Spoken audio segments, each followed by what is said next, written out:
All right, happy Wednesday, everyone. Welcome to the NUF cohort meeting. We got some special celebrity guests in the house, so a round of applause. So we have some awesome NUF alumni who are here to share all of their experiences and wisdom as they have set forth and entered into their own individual career paths in higher ed or something adjacent to higher ed. Um, but I will let all of our fellows introduce yourselves, and then we'll have our panel introduce themselves. Pretty much y'all kind of know who the committee is. And then I'll just pop one question in and let the panel start chatting. And I definitely want to encourage you all, if you have questions for them, to ask, either unmute yourself or send it in the chat. So I'll go ahead and let the fellows go ahead and introduce yourselves, and feel free to popcorn it around to each other.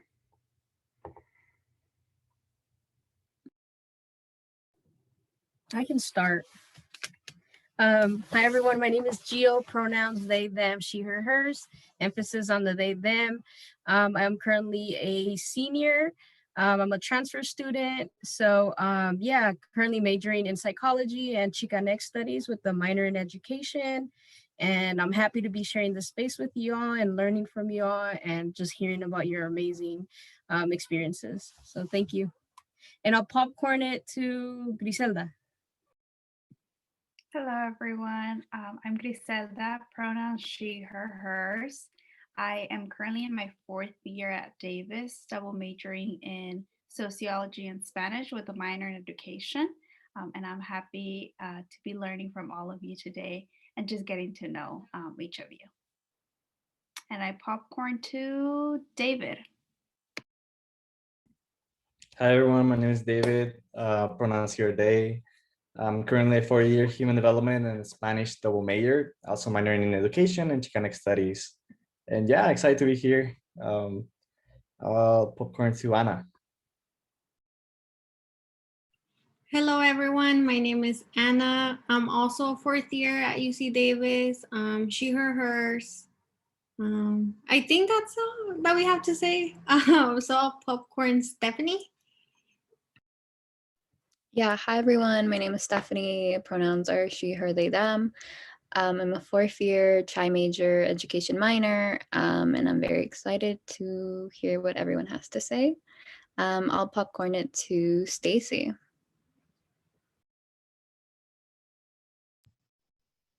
To me, sorry. Are we just introducing ourselves? Sorry, I came in kind of late. Yeah, Stacy, go ahead and introduce yourself to the panel. Okay, hi, my name is Stacy. I use she, her pronouns, and I am a 4th year, and I'm majoring in African American studies and minoring in education.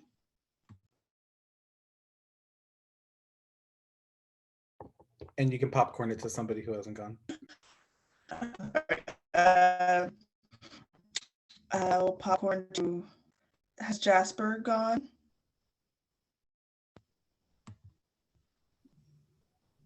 No, but go for it, Jasper. Well, I was just gonna say, can I go for it, or should I wait for the rest of the people in the cohort to go? Natalie, Mia, and Cecilia and Arali have not gone. Yeah. So then I'm gonna postpone and popcorn to Mia. Hi everyone, my name is Mia. I use she, her pronouns. I am a 2nd year communication student, and I'll popcorn to Natalie. Hi everyone, my name is Natalie. I'm a 5th year student studying Chicanic Studies and Human Development. Excited to graduate and excited to hear what all of you have to share. Thanks for being here, and I'll popcorn it to, I think Areli hasn't gone. Hi, thank you, Stefania. Can y'all hear me? Okay, awesome. Hi, everyone. My name is Adeli Martinez. My pronouns are she, her, they, them. I'm in 4th year at UC Davis studying political science, minoring in psychology. And I am also super excited to be in this space with y'all and just learn about your journey and what awesome resources you guys have for us, y'all have for us. And I think Who else hasn't gone? Hmm. I don't think Christy? Cecilia or Oh, Cecilia. I'll popcorn Cecilia. Hi everyone, I'm Cecilia and I go by she, hers, and I'm a fourth year genetics major, philosophy minor. And this is my second year being part of NUF, and some of the folks that are here today were in the cohort last year with me. So it's nice to see some lovely faces and see what you've been doing. And then we did invite some of our interested applicants to today's workshop. So Celine is actually here as one of our potential cohort for next year. Celine, you want to introduce yourself real quick? It's just name, pronouns, major, or major. Yeah, thanks, Christy. Hi, everyone. My name is Selena. Use she, they pronouns. I am interested in joining NUF, and I major in Asian American Studies.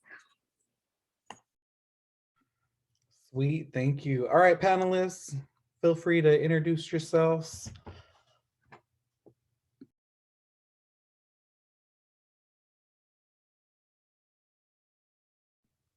I'll choose Christopher, since you have the same name.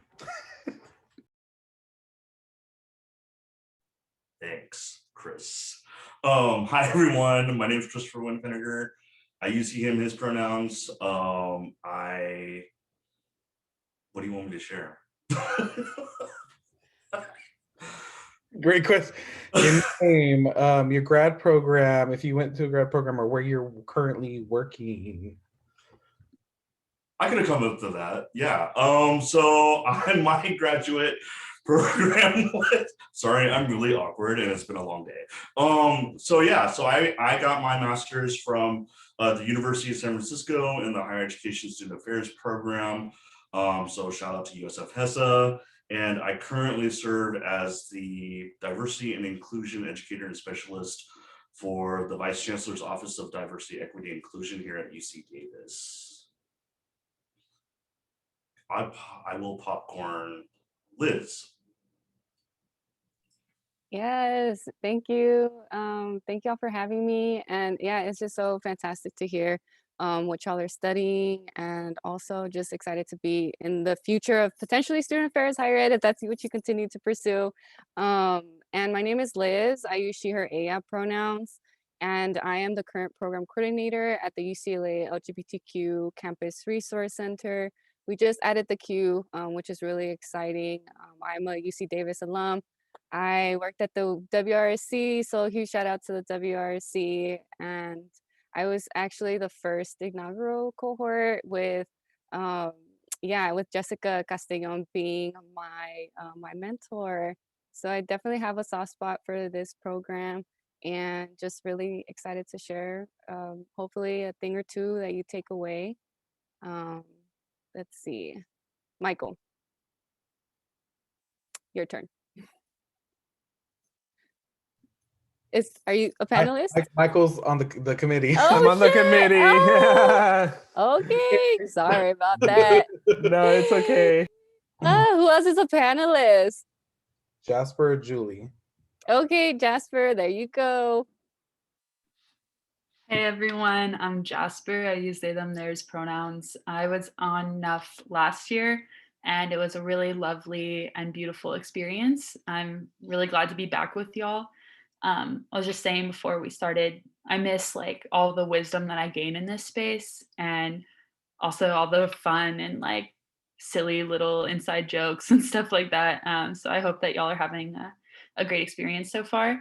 I am currently doing contracted work in affordable housing for LGBTQ plus tenants, but I'm in the process of like applying to many student affairs jobs. So if you have any questions specifically about like the application process, or I don't know what to look out for in that, I would love to talk to y'all. Thanks. And Julie. Hello, everyone. My name is Julie. I use she, her, they, them pronouns. I graduated from Davis in 2018. That was also the year I was in NUF with Christopher. I did my grad program at UCLA in the Student Affairs program. I literally just started my new position at Southern Oregon University last week. So if you have any questions about like the interview process, the application process, it's all very fresh in my head. So I can answer any of those questions. Sweet. And real quick, Celine, so you know who the other folks are in the room. The panelists are going to quickly introduce themselves so you know who we are. You know Chrissy, Panji. I use he, him, they, their pronouns, and I'm a retention specialist in EOP. Pop it over to Michael. Hi, good evening, good afternoon, everybody. My name is Michael Yepes. Pronouns are he, him, his. Currently a program coordinator over at the Cross Cultural Center here on campus. And I'll popcorn over to Chrissy. I'm Chrissy. I use she, her pronouns. I'm the operations director of the Student Recruitment and Retention Center. I'm the mentor chair for this committee, and I do the social media stuff. So follow us on Instagram at We Are Enough. Go for it, Joe.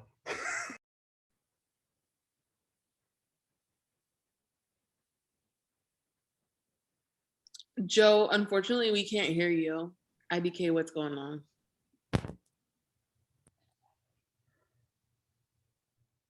Oh. Maybe we can do an intro in the chat. Oh wait. Is it working now?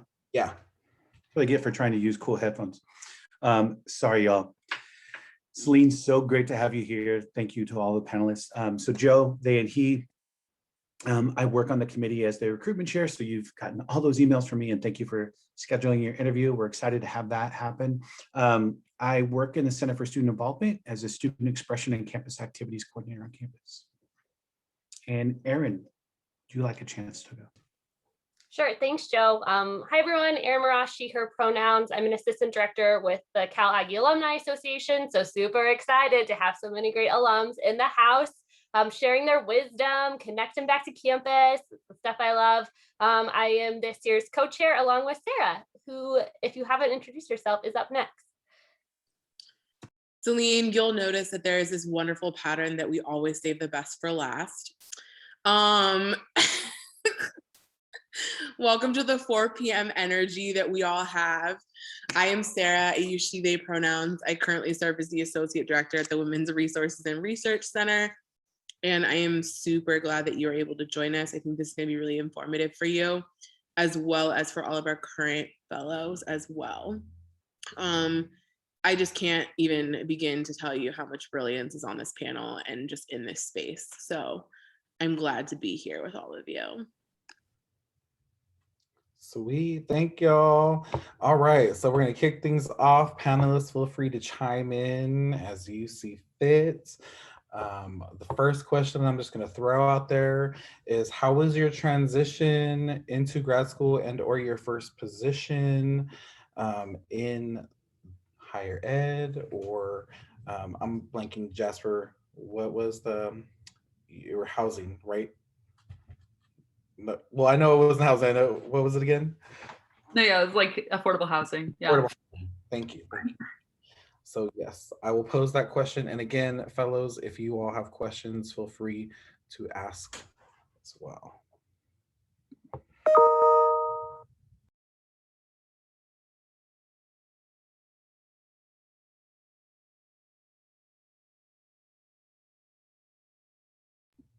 Thank you, Michael.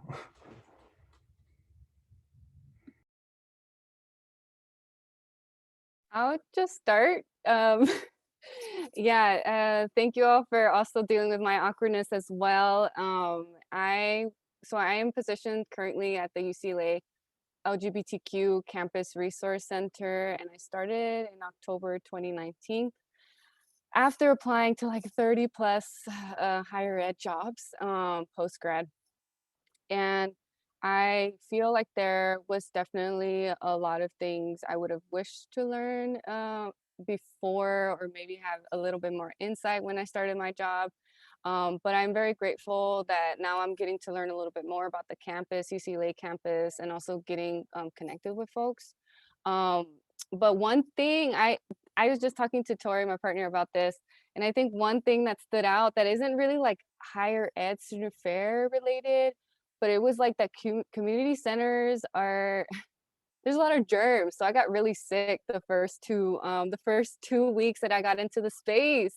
And I think this is just like my disability consciousness coming through. Like, I wish someone would have told me to, stock up on like vitamin C and like make sure I was drinking my green juices. And because there's just so many people that came to our center, like from out of state, also like little people coming in and out, and yeah, and it was just a very fast-paced environment. And so I think one thing would have been just like, yeah, just continuing to be mindful about my health, navigating the first couple of months in the space. And other things that I think that are coming to mind when I'm thinking about my transition into the new role is really identifying key people that I wanted to build relationships with. So like I came with my values, right? Like social justice values, wanting to support marginalized students at UCLA. And so I was like, all right, so what are those spaces that our students are engaging with? And that I need to be in the know of. Like I want to know these folks, not only because of the work that they do, but I just also wanted to get to know the humans on campus that are doing awesome work already. I think it's also about that acknowledgement of being very humble, that I don't know everything, and being willing to put myself out there to invite folks to have lunch or coffee. So like CAE, a Center for Accessible Education, right? Like UCLA is just starting up their Blackburn Resource Center, which is really exciting. So being really tapped into supporting Amanda in that way. Also like the Bruin Resource Center that supports like foster youth and a plethora of folks that are marginalized on campus. And so I think it's really just taking it slow too with that, because I think relationship building takes a long time. And I think when you are starting a role, you feel this pressure to have to know everyone. So I had to also show grace to myself and being like, it's okay that I don't have like lunch meetings with folks like every week, right? Because I was also being onboarded into the role, which was really not an onboarding. I didn't have no formal, like they just pretty much plopped me into the role, right? And I just had to run with it. But I think definitely taking time for myself, showing myself grace, that relationship building is going to take a while, and that's totally okay. But also like prioritizing like what are those connections that I want to make based on my values of supporting the most marginalized students. So yes, my health, like being conscious of my health. Second, relationship building, and being okay with not knowing everything when I started my role. And then I think third, I think also I will just be honest, work-life balance is really hard for me. And that's something that I'm also struggling with to this, I'm almost going 2 years in the role. But I think really setting down, my mentor, Jessica, actually said, just put your lunch strategically into your calendar. So it's not movable, like, and it's hard. It's still hard to this day. But I think that that's something also that I'm continuing to learn, is like trying to have that work-life balance and not answering emails after my work hours. But it's hard, I think, but I try to hold myself accountable as much as I can, and also hold my students accountable as much as I can. So that's a little bit about like just some 3 points about like my transition into a full-time student affair role, specifically in LGBTQ work.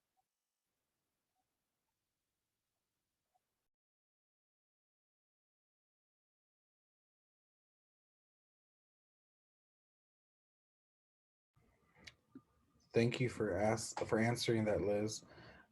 This question, we'll ask this question for Christopher and Julie, since I know you all are done with grad school. And I have a question: is what were challenges for you in graduate school, and what were areas you saw yourself grow?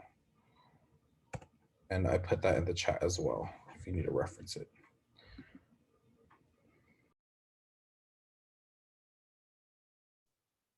Julian, we want to go ahead? Or you want me to start? Up to you. I can go. You can go. It doesn't matter. Go for it. So the UCLA Student Affairs program was a 1-year program, so it moved really fast. I started in the summer taking like summer session courses and then eased into like a full course load in fall, winter, and spring. So I think the challenges for me, it wasn't really as much as doing the full-time course load, but rather the switch in types of courses. So I graduated Davis with a food science major, so I took a lot of science heavy classes. So adjusting to that type of reading was kind of like a challenge for me. And then the areas of growth is definitely like in research and getting acquainted with what research meant and applying theory to practice, because my program really wants to craft like scholar practitioners. So making sure I'm not just learning like theories and not applying it to work.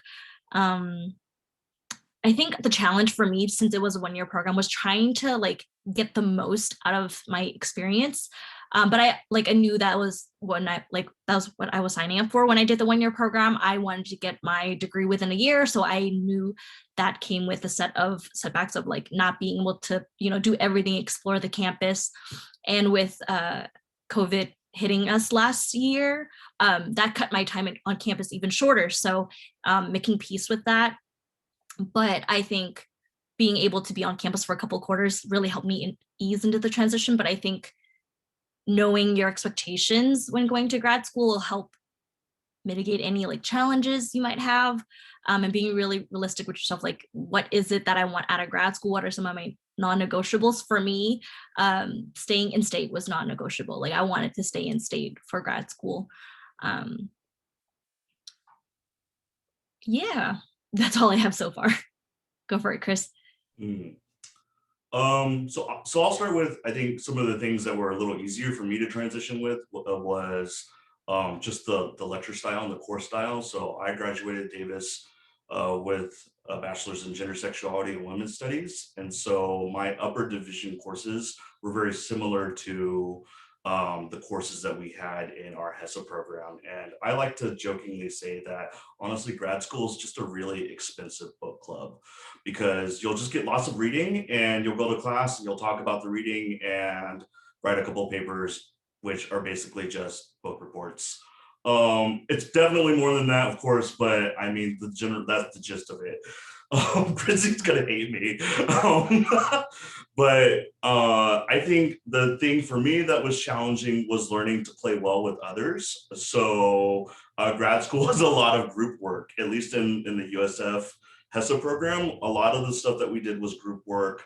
And so learning my working style, my collaboration style, learning how to collaborate with others, because I think having worked in the field and transitioned full time now, a lot of the work that we do is collaborative, and a lot of the things that we need to do will require partners, because I like to say that we were never really intended to do this work alone. So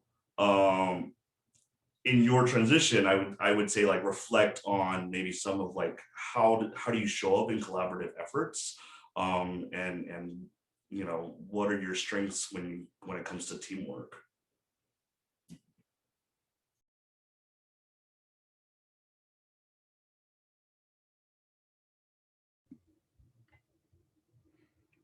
So I know the chat took off, but I also want to give space for you all to ask questions.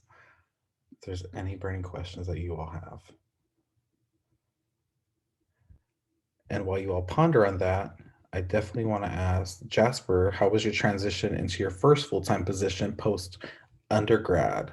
And what were some things you did not anticipate in your first year? Yeah, okay. So one thing I did not anticipate at all was not immediately going into student affairs. I applied for like 30 plus student affairs jobs. And I also graduated like in the middle of the pandemic, like probably a lot of y'all are going to do. So I'm sorry, like I feel that, it's really hard. It can be really bittersweet.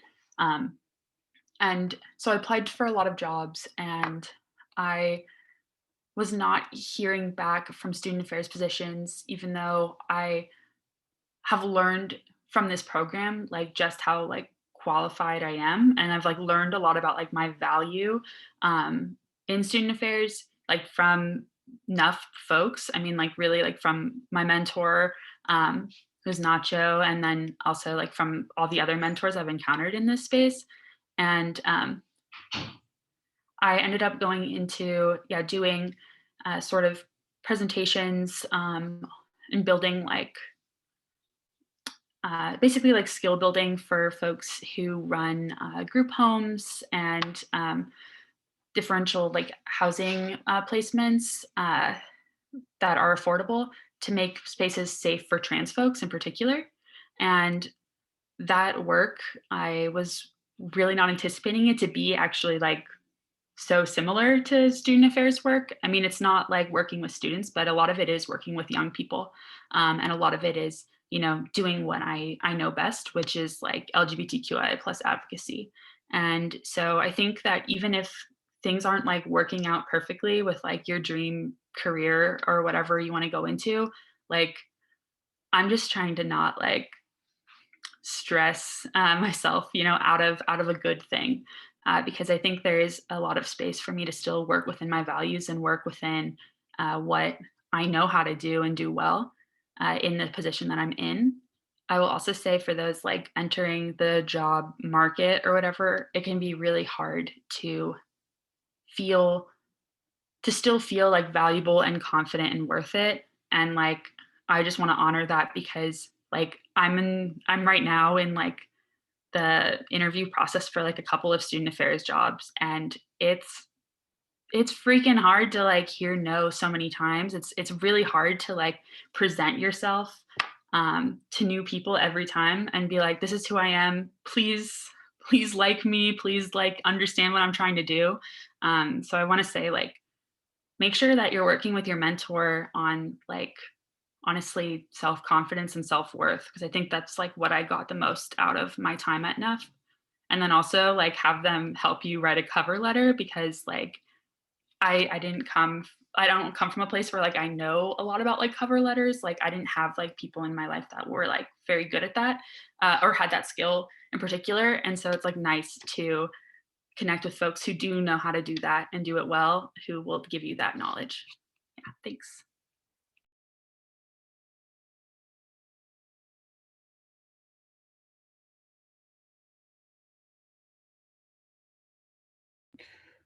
Question from, oh wait, Aaron, is that a question? Do Geo's first. Oh yeah, okay.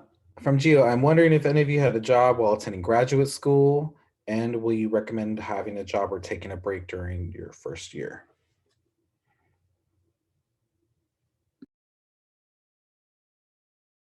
I can start. Okay, go ahead. So as part of the UCLA grad program, everyone's required to have internships. So I was working part-time at one of the departments on campus. I was the graduate intern for our intergroup dialogue program at the Bruin Resource Center, which that program has been on hiatus since I left, but I was able to work part-time. And it was great because I think with UCLA, there was also a great alumni network on campus. Like a lot of alumni of the program works in the student affairs field, so you're able to connect with a lot of people. So on top of like classes and internship, and they all welcome informational interviews where you can just meet up, chat for 30 minutes to learn about their role. And in terms of having a job or taking a break during your first year, so I took a year break before grad school. I think that was my break. I just worked a side gig at the Museum of Ice Cream. It was a nice break for me while I applied to grad school. I think that time was so needed for me to refine my focus, what I wanted to get out of grad school, which is why I was confident with attending a one-year program. What else was I gonna say? I think that was it, but if I have anything else, I'll just add it to the chat, but that's what came to mind.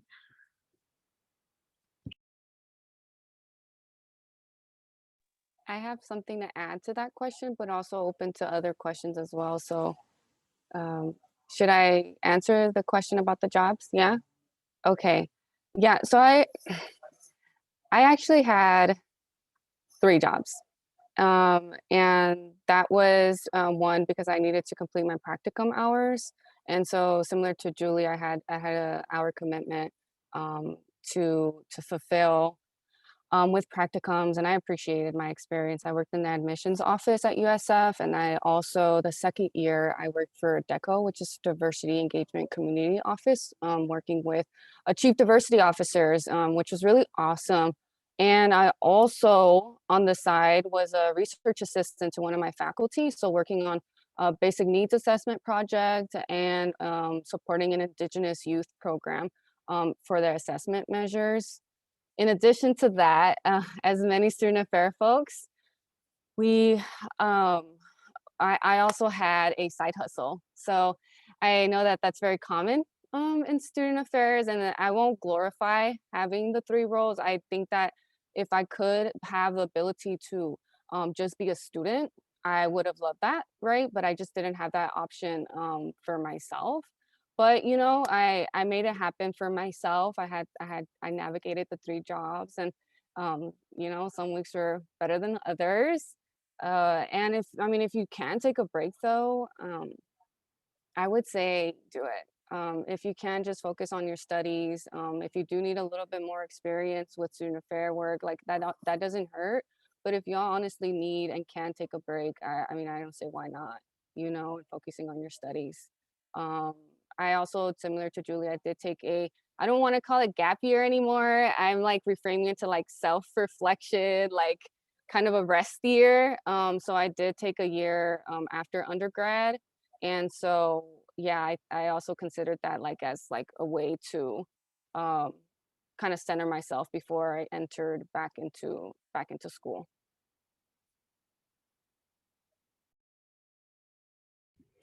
Thank you for sharing that, Liz.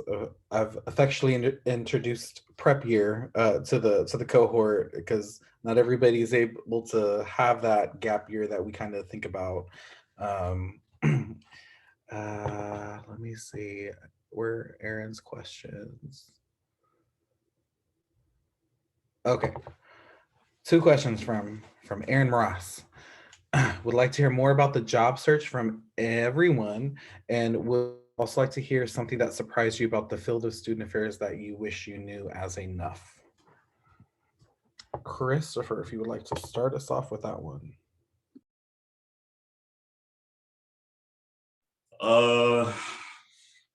Job search. That it's really shitty in a virtual environment. But you all probably know that. I don't need to tell you that. So let me start with question 2 because it's actually easier for me to answer. Something that surprised me about the field, I think, is so I've had the opportunity to work at a UC, a CSU, and a community college, and having an understanding of how those 3 different types of institutions operate is been really beneficial to me. I think something to consider as you sort of move forward in pursuit of a career in higher education and student affairs is to really think about what type of work do you want to do. For myself, I really like to engage in ways that will contribute to institutional transformation. The thing about that, though, is you have to be mindful about how each one of these types of schools or institutions are structured institutionally. So for example, the way that we do student affairs at UC Davis is very different than the way that student affairs operates at like American River College or Sac State. And thinking about what it is that you want to do, a higher education student affairs program is going to prep you for work that looks like what Panji and Chrissy and Sarah and Aaron do. Versus like a community college. If you were to go to a community college, student affairs looks different. And in fact, it's faculty counselors and faculty advisors who have more power in terms of like how students are supported at a community college than they would like say at UC Davis. So at UC Davis, right, you all have academic advisors and those individuals are considered staff. But the academic advisors at a community college are considered faculty, which empowers them in different ways within the institution. So if that's the type of work that you want to do at that type of institution, then think for yourself about how, or consider for yourself like a counseling program rather than a specific student affairs practitioner program. If that's not something that you're interested in, then pursue other things. But the point being that do the research into what type of work, do the self-reflection of what type of work you want to do, and then the research about the institutions that you want to do that type of work at, and then use that to help you decide what type of graduate program you want to enter, because that'll leverage and support you in your development around the skills you need to be able to leverage at that institution.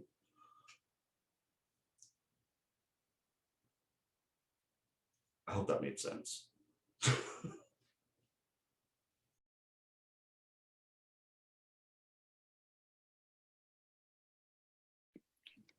Yeah, and I think more specifically, like something that Christopher and I have had many in-depth conversations about is like, I know some of y'all mentioned when you were applying to NUF that you are interested in community college positions and counseling positions. So really think about, yeah, counseling programs. What's it called? What else have we talked about? Oh, a lot of student affairs programs won't have like a counseling course. There are some that do, but there are some that don't. So yeah, I mean, like obviously in our work in student affairs, like we're meeting with students, we're talking with students, we are mentoring students every day, right? So like being able to know how to have developmental coaching and challenging and difficult conversations with students is a really important skill to develop. And I think, yeah, like Christopher and I have also like reworked our whole graduate program curriculum to be better, to make some grad students more better equipped to like enter the field, because there's so much that grad school does not teach you. I mean, and that's the point, right? Like a graduate program is like, it's a lot of theory. And there are some programs that give you a lot of practice as well. That's where like the practicums come in, the internships and everything. But at the end of the day, no one teaches you how to order like gluten-free vegan options for 500 people. You just have to learn. No one teaches you how to order fertilizer and soil and create a community garden. Like you just gotta do the thing. And then I'll also add one more thing, and this sort of hopefully segues into, I think, the job search, is that when you look at positions or when you look at postings, really pay attention to the minimum qualifications and the degree requirements. Because if you, let's say like you, I think I saw somewhere in the chat, some folks wanted to be at a community college. If you're applying for a position that requires a degree specifically in counseling or social work, but your degree is in HESA, they won't even look at your application. Because even if they share that they have equivalency rules, normally what will happen is that the pool is so large, they don't even need to look at the equivalence. So I would, again, be mindful of what direction that you want to go in, and be intentional about what degree that you want to enter into.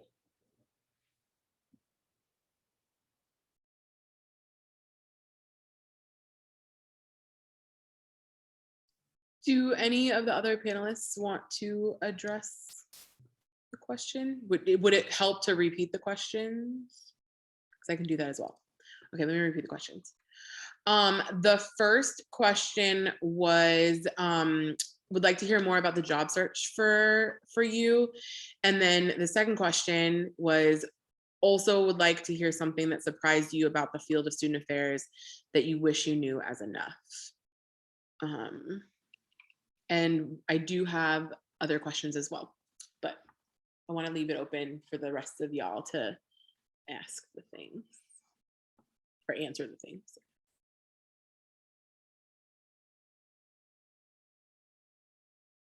I can speak a little bit about the job search, but I feel like Christopher mentioned a lot of great things for the second question, so I'm not going to touch on that. But the job search it's brutal. It's rough. Like I started my job search January, like last January of my grad program. So if you think about it, I've technically been job searching for a year, you know, and especially in the remote learning, remote working way, it's even harder because there are days where you're like, yes, I want to apply to like 5 jobs. I have like the cover letter, I have my resume ready. And after applying to a certain amount of jobs, you kind of just like cut and paste your cover letter to fit the position. You kind of have like I like to have a master cover letter where I just cut and paste like the different skills so I don't have to write everything from scratch. But you'll go through phases where you're like, I don't want to apply to jobs. Like, I just want someone to send me an email. Like, giving yourself grace during this job search process is so important. But also having someone you can rant to about your frustrations with job search, either your mentor, your friends, or people in the cohort, to talk about anything from, hey, I'm thinking about applying to this, to, oh, I don't know if I'm going to hear back. Like, you need someone on your side to just rant and to decompress, because yeah, it's rough. And a lot of times it's kind of a numbers game. But one way to keep track is I like to use the Google Sheets. I like to just enter like the institution, what job it is, some dates, and probably attach a job description, because a lot of times institutions will remove their job description after a certain amount of time. So saving it, and so you can refer back to it if they do reach out, is really helpful. And also, in different institutions have such different like communication timeline.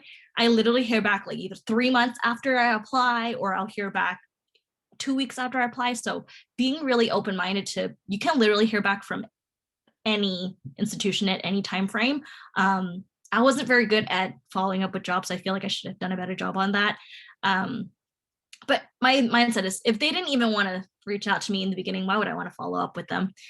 But that was my job search process. It was rough, but you'll get through it. Just make sure you have a support system, because that's so important, because you can't apply to jobs if you're not mentally all there, you know? So make sure to take care of yourself when you're applying for jobs and giving yourself grace. Yeah, I would just say along that like line, yeah, thank you, Julie, for talking about that, because it's really hard. It's really quite difficult. And then yeah, like the virtual aspect of everything now also, it like can be harder to connect with folks and to feel like seen within the job process. Like it can be really difficult. Like I applied for a job. So I graduated in June of 2020, but there was this job that I applied to in March of 2020, that I was in the process of like interviewing for and like doing my final interview and everything up until January of 2021. And like that sucked so bad, because it was just like I was being like pulled along on a little string for like 9 months, and it was just, it felt really awful when at the end of it was like I didn't get the job, and it was like, okay, I'll move on. But like I had devoted like on and off like 9 months of my life to like trying to get that job, and that can really feel bad. And I think like what Julie was saying about having people that you can connect with and talk to and like, yeah, like complain to is super, super helpful. I have the pleasure of still being friends with a lot of my cohort members who graduated in the same year as me.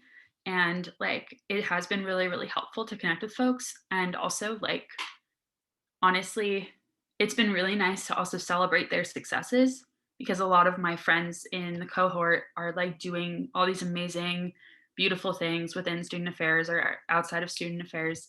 And it's like, I get to be like, okay, like this is working, like at least for someone.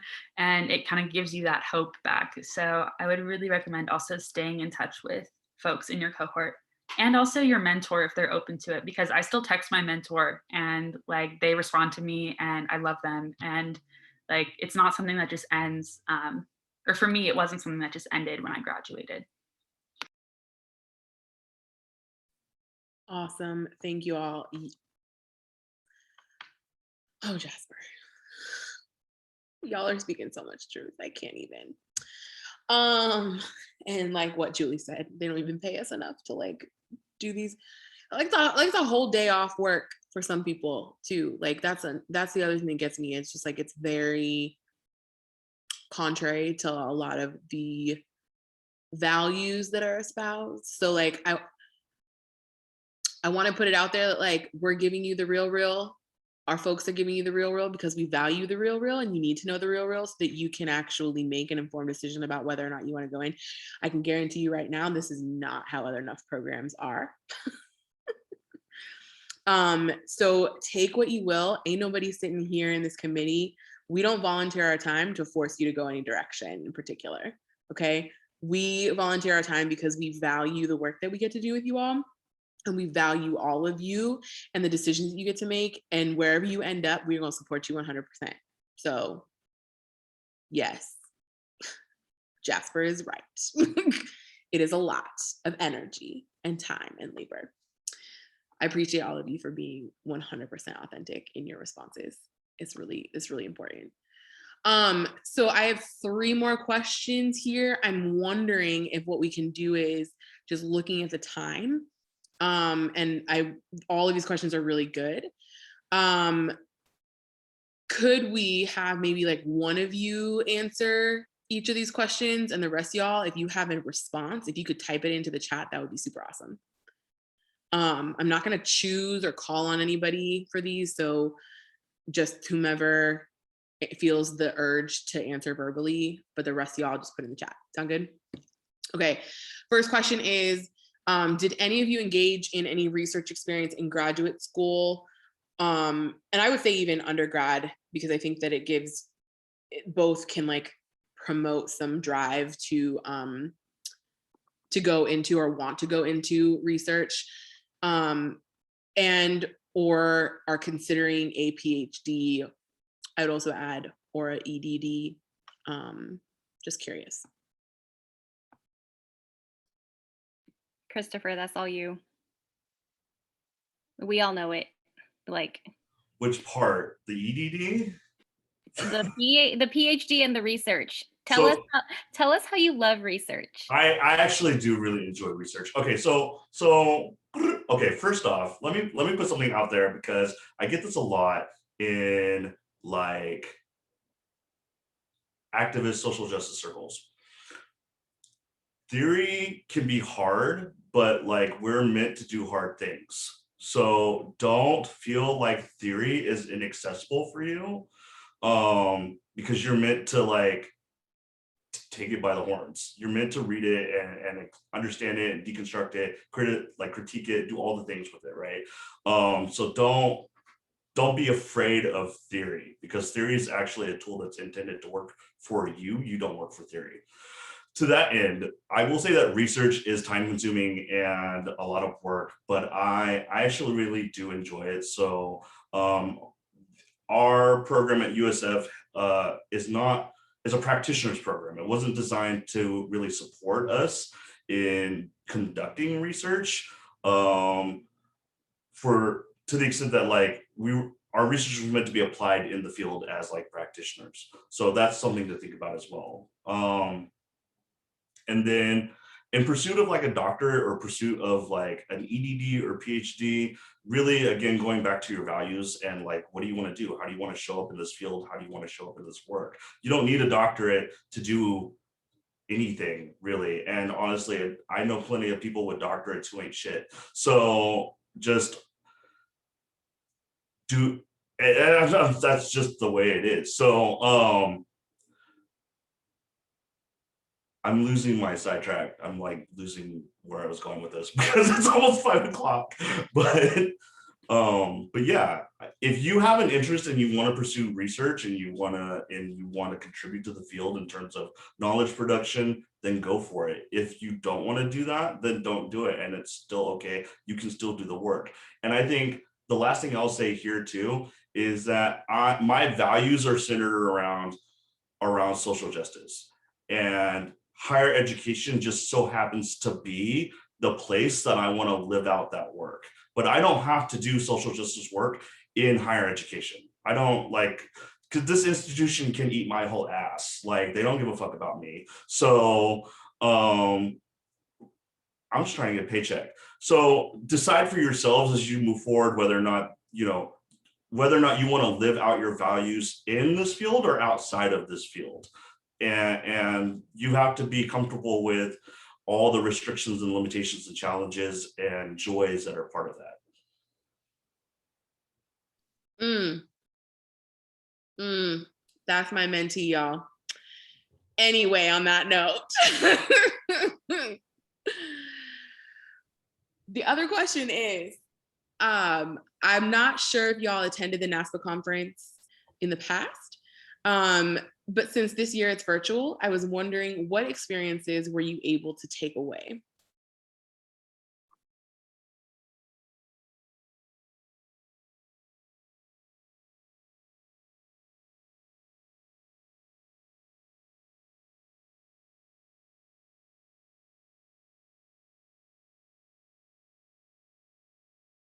I'm also so far up in the chat, I have no idea what the chat is like saying about what Chris just talked about. So I'm expecting to like scroll down in a second and just be like, okay. Yeah, just tears. I will say, like, I attended the NASPA Western Regional Conference online this past November, and there's a lot of things I miss about conferences. There's a lot of things that I don't miss about conferences, and there's still a lot that I got to learn from the presenters, and it was actually a lot more intimate of a space to engage with the presenters, and I really liked that because I got to see who they are up close. Like, I didn't have to stand all the way in the back of the room and be like, I can't see their presentation. And I think like that was cool. Like, in terms of accessibility, it was great. Still tried to create space for myself to like connect and socialize with other people. And I think that if you all decide to do NASPA and you get to go to the NASPA undergraduate student conference, it's going to be a great opportunity to connect one-on-one with folks who are your colleagues and your peers in the NASPA program. And there's still a lot of really cool things that I learned from the conference.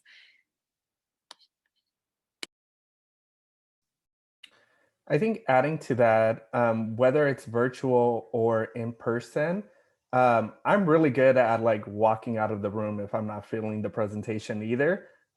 Like I just get up and I have like 1 or 2 backup workshops that I want to attend if the first one's not popping. So if the first one has like a great title, great description, and then you walk in there and it's not really where you thought it was going to go, feel free to also just like hop out and then attend a different session as well.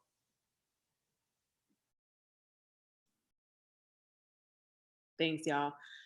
I think the last thing I'll add on that is, to Michael's point, to continue that, I think also in combination with what Chris was saying about how student affairs programs are different in different places and have different values and all that kind of stuff, just a heads up that like you may be doing more social justice work than some career staff professionals who've been in higher ed for like 30 plus years are doing and have ever done.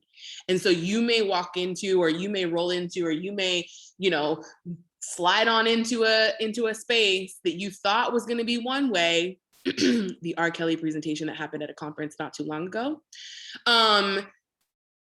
You might roll into that and like have a whole experience that you were not prepared for. And I don't mean like not prepared for in terms of like you ain't got the language and you don't know the theories and like things like that. That's not what I'm talking about. I'm talking about like you actually know way more than the facilitators that are presenting, and you're like, you ain't right. So just keep in mind that like titles really, they don't matter. And I don't mean titles like of sessions necessarily, but titles of who's in the space and who's up front. Like, you don't need to take all of that seriously all the time. You should really, look at the description of something. I was talking to Mia and telling Mia, like, this virtual realm is going to allow you to slide on out a lot smoother than you would if you were sitting in the middle seat that was the only seat there when you got there, and you gotta crawl all over all the other people and like be like, excuse me, like you in a movie theater, right? In the middle of a presentation. So there are some pros to this being virtual. Just exit, leave meeting. All right, we have one more question. I'm hoping some of y'all who took a prep year can answer this question. How was the prep year for you? What was that like?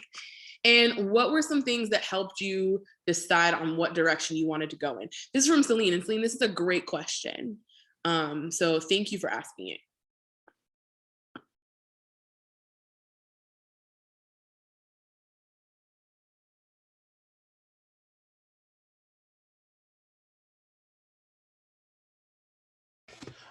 I'll see you all next time. For those of you coming, thank you for coming. I gotta jump on over. So send in some good hugs to everybody who came today. All right.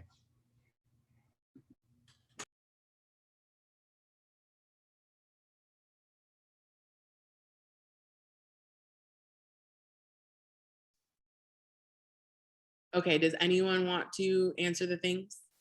I can quickly say something about my prep year. I think being away from school really allowed me to focus on writing my, like, what's it called? Statement of purpose for grad school. And through writing that and just talking it through with my mentor and having other people review it. Oh, bye, Liz. Really helped me refine like what I want to do and what I want to get out of grad school.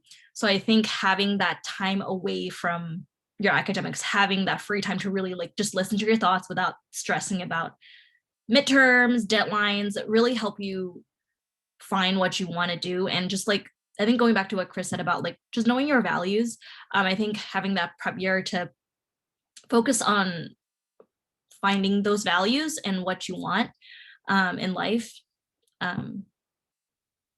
Yeah. And honestly, working a non-academic job, it's so refreshing because you don't need to think about it when you go back home. Like you do the work, yeah, it's hard work during the day, but when you go back, you can just be a potato and watch Netflix and you're fine, you know? Like it's kind of nice. So I think having that time, I feel like everyone in their life needs to work a service job at least once just to gain that empathy with like working with customers. Like honestly, now I'm so nice to any server or waitress. I'm always like, thank you so much. Like, here's an extra tip. It gives you insight on people and life. So I highly recommend if you can take a year or two off just working. Doesn't have to be in student affairs. It can be, but it doesn't have to be. I think it's really nice to just reset your brain, give yourself a break, and then go back at your own timeline. Thank you, Julie. Well, we are at time.